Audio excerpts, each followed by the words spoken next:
Bonjour tout le monde, j'espère que vous allez bien. Je suis ravie de vous retrouver enfin en vidéo après quelques semaines d'absence pour vous présenter ma palle de l'automne.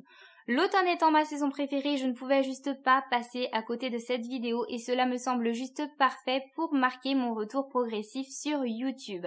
Évidemment, j'ai décidé d'associer ma palle automnale au challenge organisé par Guimauve de la chaîne YouTube et du blog Le Terrier de Guimauve. Le Pumpkin Autumn Challenge a débuté le 1er septembre et se terminera le 30 novembre. Contrairement aux apparences, je ne suis pas en retard puisque, vous le verrez, un des livres que je vous présente aujourd'hui est déjà bien entamé.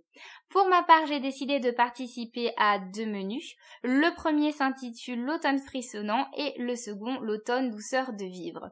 Je vais commencer avec l'automne frissonnant et ses deux catégories. La première est Hurlons dans les bois. Nous devons lire un roman teinté d'angoisse et d'horreur, pourquoi pas un thriller, mais dans mon cas, ce sera l'horreur, avec ce classique, Le parfum de Patrick Süskind, publié chez Le Livre de Poche. Cela fait très longtemps que j'ai envie de lire ce roman et là, cela me semble juste le moment idéal. La force de ce roman réside dans les descriptions des odeurs qui sont plus vraies que nature. Il paraît que lorsqu'on lit cette histoire, on ressent véritablement chaque odeur comme si nous y étions et cela m'intrigue vraiment beaucoup. J'ai vraiment hâte de découvrir ce chef-d'œuvre. La deuxième catégorie du menu L'automne frissonnant s'intitule La crypte des morts vivants. Il faut lire un roman qui met en scène des zombies, des monstres, des créatures ou des cas de possession. J'ai décidé de lire le tome 2 de la saga Lady Helen, Le pacte des mauvais jours, écrit par Alison Goodman et publié chez Gallimard Jeunesse.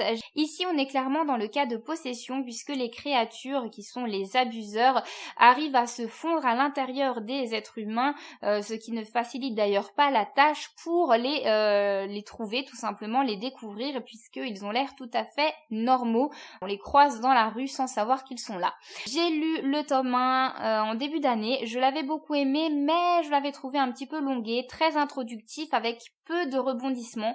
On en apprenait finalement pas beaucoup sur les abuseurs et j'espère que tout cela sera remédié dans ce tome 2. Quand on a affaire à de gros pavés comme ça, on attend quand même à ce qu'il se passe pas mal de choses et c'est dans ce sens-là que j'avais été un petit peu déçue en ce qui concerne le tome 1. Donc j'espère qu'avec ce tome 2, mes attentes seront davantage comblées. Le second menu que j'ai choisi s'appelle L'automne douceur de vivre et il comporte également deux catégories. La première est Creepy Spooky Halloween et il faut lire un conte ou roman fantastique pour de petits frissons.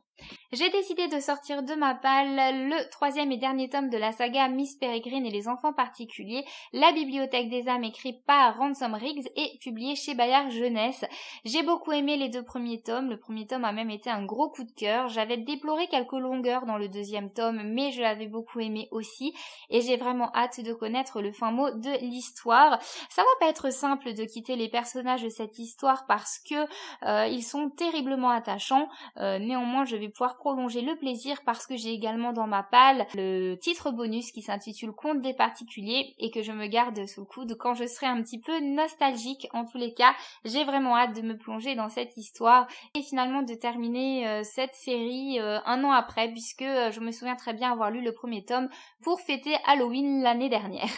La deuxième catégorie du menu L'automne douceur de vivre s'intitule Fall in Love et nous devons lire pour cela une romance ou toute autre sucrerie. C'est là que je vous présente ma lecture en cours. Il s'agit du tome 2 d'Outlander, Le Talisman, publié chez J'ai lu et écrit évidemment par Diana Gabaldon. J'en suis à plus de la moitié de ce livre-là et donc je vous en parlerai relativement vite. J'avais également lu le tome 1 en début d'année, je l'avais beaucoup aimé, j'avais déploré des longueurs au milieu du titre et j'espérais bien que dans ce tome-ci ça bougerait un petit peu plus. Je ne vous cache pas que je suis assez mitigée, mais voilà, je ne vais pas vous en dire plus parce que il faut d'abord que je le finisse avant d'avoir un avis totalement définitif. Mais en tout cas, je pense qu'il colle parfaitement à la catégorie puisque dans ce livre, nous suivons avant tout la romance entre Claire et Jamie, les deux personnages principaux. C'en est tout pour ma petite palle automnale. Évidemment, j'espère lire plus de 4 livres, mais je préfère me laisser surprendre quant à mes autres lectures. Toujours est-il que là, je vous ai présenté la crème de la crème, les 4 romans que j'ai absolument envie de lire en ce moment. Je vous invite à me laisser en commentaire votre pâle automnale ou votre pâle pour le Pumpkin Autumn Challenge. C'est toujours un plaisir pour moi de vous lire et de suivre vos conseils de lecture. Je vous fais plein de gros bisous et je vous dis à très bientôt. Bye bye!